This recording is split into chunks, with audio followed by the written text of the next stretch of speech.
Hi there. Hope everyone can see me. Don't know what I've done there. Yeah. Hi. This Periscope is going to be about don't sell your dreams short. I'm Joanna Hunter, for those of you that have never joined me before. I'm a motivational speaker. I'm an author of Get Selfish, The Way Is Through. And I'm also as well a law of attraction expert, as well as a bit of a spiritual guru. So, today's Periscope is really all about don't sell your dreams short.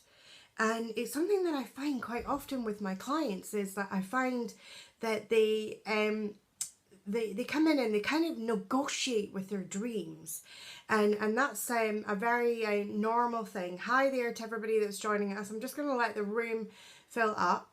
I'll tell you a little bit about myself before I dive into today's topic.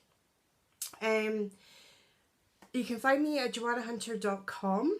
And I live in the Highlands of Scotland, so I'm way up north in the UK. And I have been for the past, it's probably on a journey with the law of attraction for the past 12 to 15 years. Hi there. Hi, Jodie. Lovely for you to join us. So I'm just going to dive into the topic today. So the topic today is don't sell your dreams short. Now, this is something that I find is a huge problem for a lot of my clients. They'll come to me and they say, oh, I'm looking to achieve something or a dream that they have, and they want to make it happen. And that's one of the things that I coach for. So we start doing the work, and we start doing the clearing work and getting the path, or the soil as I like to think of it, really, really fertile for making those dreams grow. And then we begin to encounter a problem, and I begin to see that there is a lot of resistance there. And the reason quite often is this one reason why there's a lot of resistance to making your dreams happen. It is that somewhere along the lines, my clients have negotiated with their dreams and have negotiated with their dreams. And what they've done is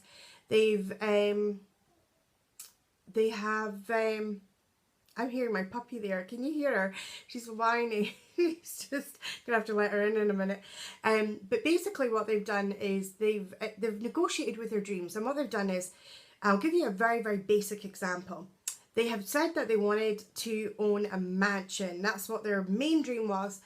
And then they thought, gee, I can never really imagine myself owning a mansion. I really would love one. And so they sell themselves the bungalow, because somewhere along the lines, they can conceptualize that they could somehow own the bungalow. But they can't conceptualize a world where they somehow get the money together to buy the mansion. So they've kind of negotiated with their dreams and thought, okay, well, the mansion's really, really big, and the bungalow is kind of more my size, so I can have that. And that's a big problem, because when you go out there, and we're going to, first of all, the way I work with my clients is I look at them and I look at their energy and how their energy is all stacked up, and then we begin to start clearing the crap that everybody accumulates, all their little baggage and all that stuff that they have. And as they begin to till you see it, plot the vision to the dream. Absolutely, plot the vision to the dream. So then what happens is they start to just clear all their crap out, and we get ready. And of course, the motivation's not there, because they're trying to go for a bungalow, but the big dream is really the mansion. And that's the problem.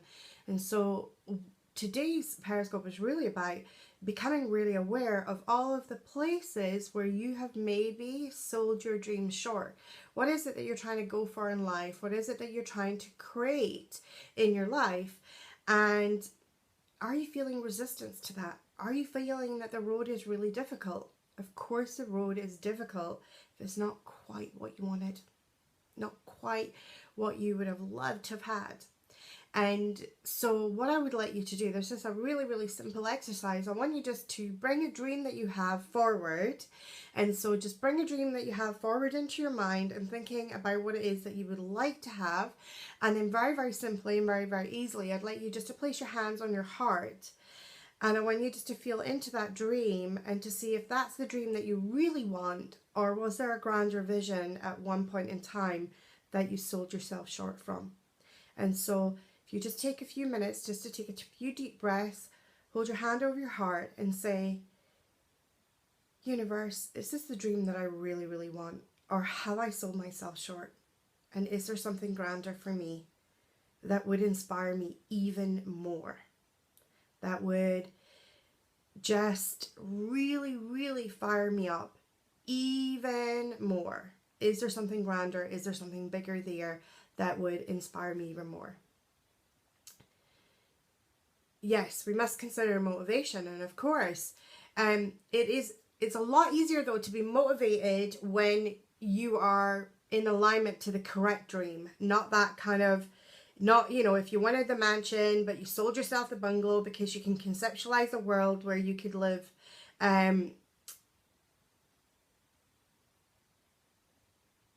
Yes, I absolutely believe we must consider motivation, especially with the law of attraction, because we need to take inspired action. And if we don't have motivation for our dreams, then we are not going to take that inspired action.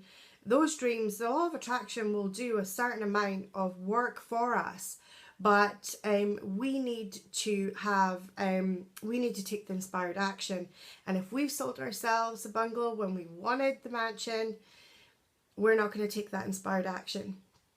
We're not going to, listen, or we're not going to acknowledge maybe the cosmic prompts that will come your way, and you might not put your dream out as much. One of the tools that I use for manifestation, which is a fantastic tool for manifestation, is Facebook. I don't know how often I've stuck a dream on Facebook and said, I would love to have this experience, and I'm just putting it out there. A, Facebook makes you accountable, and B, the cool thing is that you can reach so many people, and it's amazing. I remember a few years ago, it was about 2 years ago, the Dalai Lama came to Inverness, and one of my clients phoned me up and was really excited because she had just got tickets, and she was like, "Jo, I know you're going to love it, so I want you to hopefully you can get some tickets, but I wanted to tell you about it." So thought, fantastic.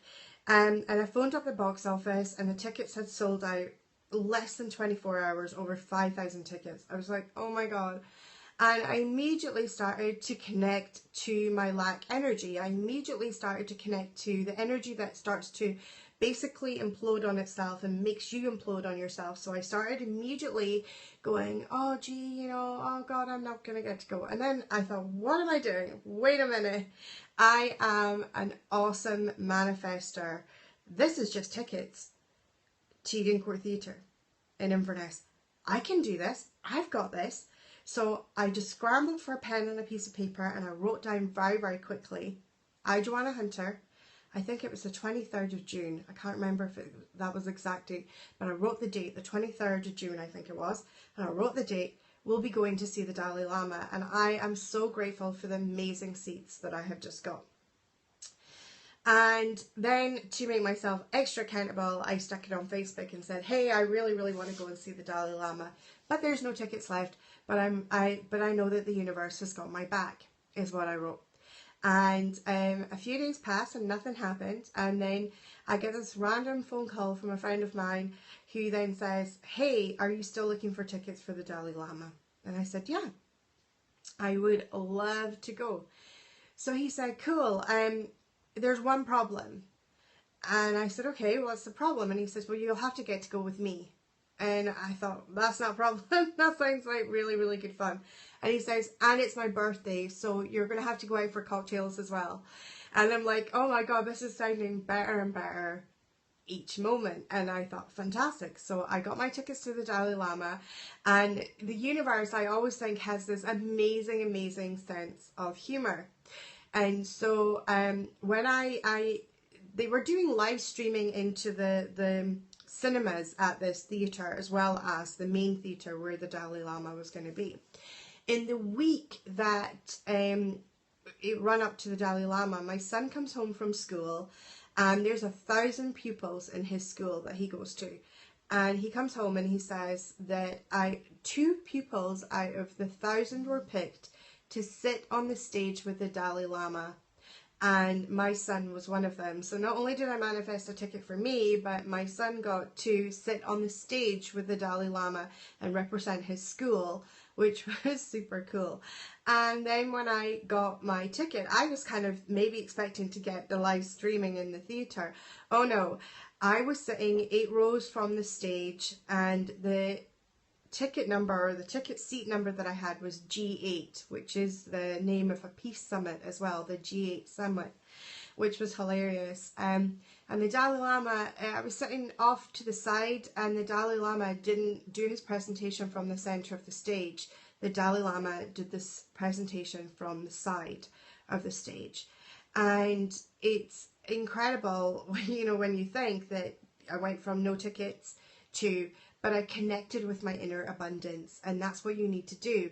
And it's very, very difficult to connect with your inner abundance if you're selling your dreams short, because those smaller dreams are not really your dreams. They're the compromise that you have sold yourself because you don't believe that you're deserving of the larger dream, or you don't believe that you are really, really, truly able to have the bigger dream.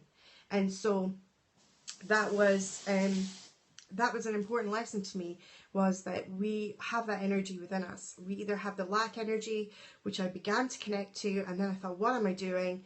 And I immediately severed that connection, and immediately began connecting to my inner abundance and convincing myself that I was going. I was telling people I was going, and voila, the tickets came.